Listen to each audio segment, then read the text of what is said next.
Right. So, Alright, so what we saying? now, I think we was talking about how, you know, people view Trump like a villain. Yeah. And I can understand why, because the way that the media portrays a lot, they distort a lot of what he was saying, taking it out of context, they edit it the way they want it edited. And he a phenomenon. he is a phenomenon. He did something to politics. Never been seen Even before. in never that, like, I mean, barring whatever controversy surrounding him, you know, they try to put him with the dude David Duke, the Klan dude. You see how that all this other shit? type of He shit. the Teflon down. You see how this shit just slide off him? Because they know it's bullshit. They attacking him. They using their best arsenal, and it's not working. But here's what I want to say to my. They fighting regular military style, and then you have he's Afghanistan. I fucks with it. Yeah, he a guerrilla warrior. You see what I'm saying? But this is what I want to say to my young black males out here, that if y'all think you want some thug shit, I'm talking to my niggas that watch this that swear you a thug. You gotta respect Trump. And like, fuck all the bullshit, fuck what you don't like, fuck all the, if you a thug and you say what you say and you mean what you mean, and whatever fuck niggas get they feelings hurt, then you have to respect Trump. He moved the same way as y'all. He just got more money. Yeah, he got way more money. You know what I mean? And that's, you know, they coming from all angles on Trump, and they trying to hurt him, but the man is Brazilian. But this is what I was about to say. I'm Brazilian. actually, because when Bernie Sanders challenged him to a fucking debate, I knew from the rip, if you challenge this man, if you go to the debate with this man, you gonna get a new asshole ripped in you from Bernie. Well, I like the way my man Dick Bernie. Well, he ain't stupid. Hold on, but he actually endorsed Bernie. Remember, pimp style. He actually endorsed Bernie. He actually said, you know what? It's foul how on Meet the Press. He said it's foul how the media is treating Bernie. Oh. And come out the what if Bernie mouth. ended up being the vice president? I'm just saying to see him and Trump together. Me neither. Because I think that he has some things that he'll sharpen Trump. Yeah. See, Trump is the motherfucker that's gonna get shit done. He the spearhead. He just like how we move. He the motherfucker that's gonna be able to stop a motherfucker from the petty ass filibustering and locking shit up. Just say what it is. He locking down Congress. He the gangster. And Bernie gonna be the motherfucker with the ideas. It's Master Black. Remember Mad Max? Remember Mad Max? Remember the little nigga on top of the Yo, Trump is the big nigga. Bernie could be the little nigga on the back. Exactly. Master Black. And this is what I like about that situation right there. I like Bernie. This is why I like Bernie. I fucks with Bernie. Bernie got revolutionary ideas. Damn, and for black people, he a John Brown type motherfucker. The reason black people don't know about Bernie, they're not. It ain't even that. Well, yeah, it is that.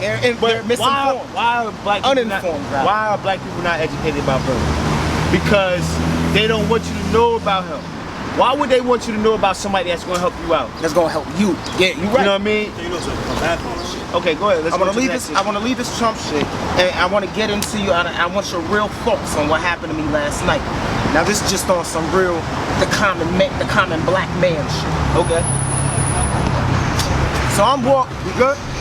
So I'm walking, I'm scolding the shit out my son last night on some shit like, you gotta fuck around and you don't have time.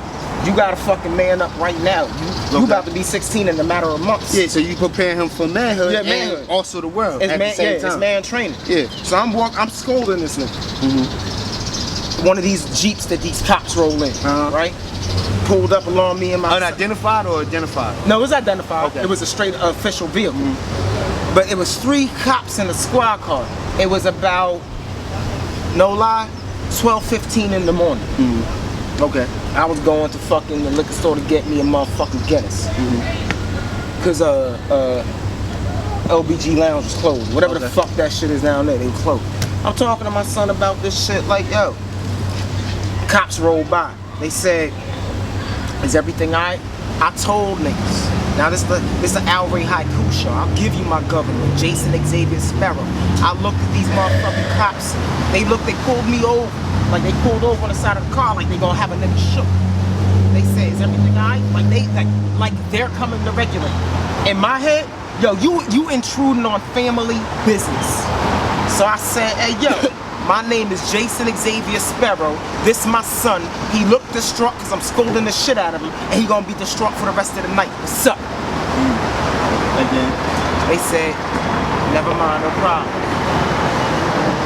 Now your question is, What you think about it? well, what I think about that, I think for one, I think several things. The first thing I think about is that the police actually did their job for once. Yeah. You know, You right. they happened to see a situation where they might have thought Some wild shit. Yeah, because they finally served and protect. I ain't gonna lie, my kid's back was against the wall when I was like, when I was yelling. They at him. finally served and protect. And I don't lay no hands on my kid neither. He was just like, oh so shit. so finally they that's served and protect. They see the situation. and they approached. Oh, what's going on? You know, not aggressively, not all guns out and all. Hey, what's going on? Yeah. Can we be of some assistance or whatever? Maybe right. they didn't say that, but that No. That's basically what they said. Exactly. So you explained the situation, maybe a little aggressive. I was aggressive as hell. Yeah. But they look. Yeah. They let it brush off their shoulder and they said, you know, okay, cool. Oh, you just being a father to your son. Yes. You're showing him manhood. Yeah. Okay. We may not agree with your tactics, but hey, it ain't no blood and bodies all over the place. Alone. Ain't body parts hanging all over. And I gave him my government. Run my name. My warrants are clean. I ain't got no warrants. So they finally did what they were supposed to do and they kept it the fuck moving without incident. Right. So in that aspect, I see no problem with that. Yeah. You know, if I was in a likewise situation, I probably would be a little. But You'd be aggressive too. But at the end of the day, it's like, okay, cool. They handled it you well. Went on your way. Exactly. They handled it. Finally, they handled something appropriate. Well. And it was three of them. There's three of them. Like, what's up? And I was like, what's up? But I want to segue into another situation with that. In Illinois, they passed a law, stand your ground law for the police. Now, explain what that means. That means basically, if in Illinois, the police were to assault you, your person, or your property, or anything of that sort, that you had a right to defend yourself with deadly measures. I'm gonna tell you this before you continue. Now, what do you think about that? Now, here's what I think about that. I'm glad you asked. Man, before they passed that law, I've been on that my whole life. You ain't gonna fucking take my life. I don't give a fuck about your badge. I don't give a fuck about nothing. I have sovereignty over my own body. Motherfucker, yo, you put hands on me, I don't care what kind of uniform you wear. You gonna have to kill me. So I mean, like, so my thing is this with the police. Like, I feel like they don't respect citizens. They don't respect humanitarianism.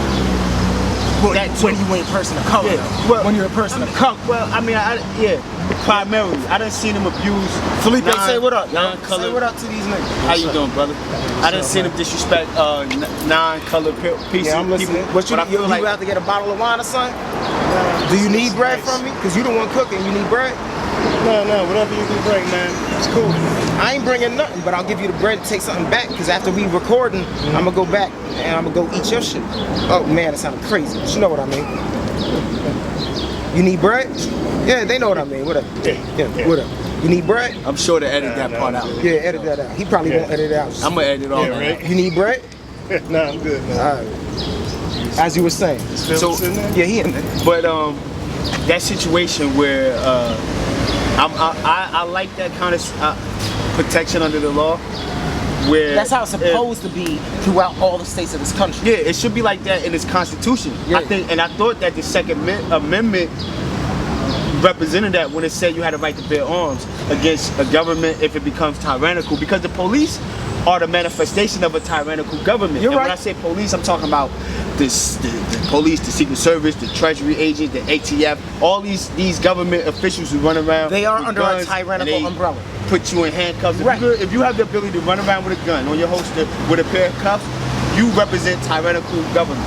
You know what I'm saying? In its manifestation. So if you get out, then I should be able to form a small armed militia. All right, yo. And that should be. And that's the Second Amendment. All right, so I'm gonna say this, real talk, and then we gonna move on. Shout out to the Montclair Police for handling that correctly. Well, I'm not. I'm gonna shout them out for not fucking trying to. They ain't even get out their car, bro. And I was aggressive. Yeah. They ain't even get out their car. Yeah. There's three of them. I feel you, and I respect that they didn't get crazy like they used. Because they would have had to fucking beat me to death. But I don't fuck with y'all. Period. Yo, tell them it's cool. They know that. Since that time you set me up with the date. Yeah, I did set you up. Yeah. I don't fuck with the police because, just because you have one correct incident doesn't alleviate all the pain and suffering that you put my people through. You're right. You see what I'm saying? Absolutely right. And it's going back to the formation of police the foundation of this country. Yeah, where where you were your what's the word Manifesto. inception, Okay. where you became police from the highwaymen, from the elite who. Well, you know where the term cops come from. I don't think a lot of our viewers know this. The reason we call cops is because we used to call them coppers. Remember the term back in the day? Yeah, Oh, copper, you ain't gonna catch me. The reason they call them coppers is because the first cops in this country, historically, they were all the Irish potato-eating niggas, and they were trying to mine They copper. still are. Yeah, right. Majority. Yeah, some old motherfucking Mick something. Yeah. Well, Oh, you remember the show that said McMillan and Son or whatever the fuck that was? Because they were all like these Mick somethings, and they were the white niggas that other higher echelon of white motherfuckers is like, you white, but you still a nigga. You damn near a surfer out here. Mm-hmm. And if you understand the word surfer, I'm speaking historically. I'm not talking about you on the water. I'm talking about you a surf. yeah, Dig? like dealing with serfdom and all that shit. Yeah. What I'm saying is this though. Going back to highwaymen and shit like that, the inception of the police coming from the noblemen who was tired of starving their people. Remember Maria Antoinette said, well, let them eat cake. Let them eat cake. She meant that shit. And she meant that, and then she got her head chopped. Yeah. But, the highwayman was formed, his inception came about protecting them. Yeah. And then they said, well, then the greedy said, well, we gotta pay him, but let's figure out a way that we can still pay him, but we don't gotta pay him. But we ain't it can gotta look like pay we paying him. So they started Tax. with fines and taxes Yeah. and this and Right. that You and this right. and that. And so now we got it, and it got so crazy and it fed and it ate on its own self to the point where we have a situation in Congress, the House, the Senate, right? That all they do is we elect these people just so that they can keep their foot on our neck, right? So they can go to the Hill, Capitol Hill, and make laws. All these people do is sit up there and make laws. Well, how can we oppress these people even more? So they come up, okay, damn, I don't like how. You know what? We're gonna have a new ordinance that he can't tilt his hat. He can't wear his hat to the side no more. 89 degrees. Hey, yo, real If talk. it's over 89 degrees, give him $100 real fine. talk, because And it's crazy. Yo, real talk, I'ma say this. That's all they do all day. I'ma say this. Do you realize that? I do. But I'ma say Do this. you shit- realize that? I'ma say this shit to people that watch this in its own town. Like, I get shit all the time. I'm glad he said about my hat tilted.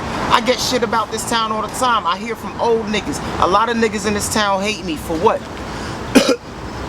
If you hate me, say something. Why they hate you? Tell me why you think they hate you. It's not what I think, but it's what these OGs tell me. Okay, what they told These you? OGs tell me they hate me because I wear my hat to the side. I walk too confident. Your comfortability. My comfort- that our represents comfortability. comfortability. Yeah, and I see what I'm fucks with you because you a comfortable nigga. Yo, skin. I'm comfortable in my skin because I know my skin. But like, the old, I'm talking about OGs. I'm talking about niggas in their 70s. Like, yo, they come. I'm their young Well, spread. I want to go into another subject now. By all means, lead us there. I want to talk about black women and their fixation on hair. I want to talk Okay, about yeah, their yeah. fixation on a European standard of beauty. What's up with Little Kim? She is the epitome of what you're talking about. No, actually, Mike Hugh Jackson is. But you know what I'm saying? If you right. understand that Yeah, joke, you got right. it. Yeah, you know what right. I'm saying? You But right. I'm like one day, right? I was I out heard with that. my man. Oh, go ahead. I'm sorry. up, yo? Go ahead. One day I was with my man, right? I'm not used to you. Yeah, I know. smoking Yeah, but marijuana. only when I'm with Yeah, you. yeah. So one day I'm with my man. We in the party scene. We party hopping. Shout out to my bro Ish. You know what I'm saying? We out there party hopping. You know what I'm saying? Shout out to a couple, cause I could be wrong. It might have been some other niggas I was with, but every once in a while I go party hopping. Yeah, it's cool. You know what You I'm don't saying? bring me to no parties. Well, I mean, you haven't seen the type of party hop. You ain't even ever asked me, bro. All right, well I will make up for that. Yeah, and stop playing me.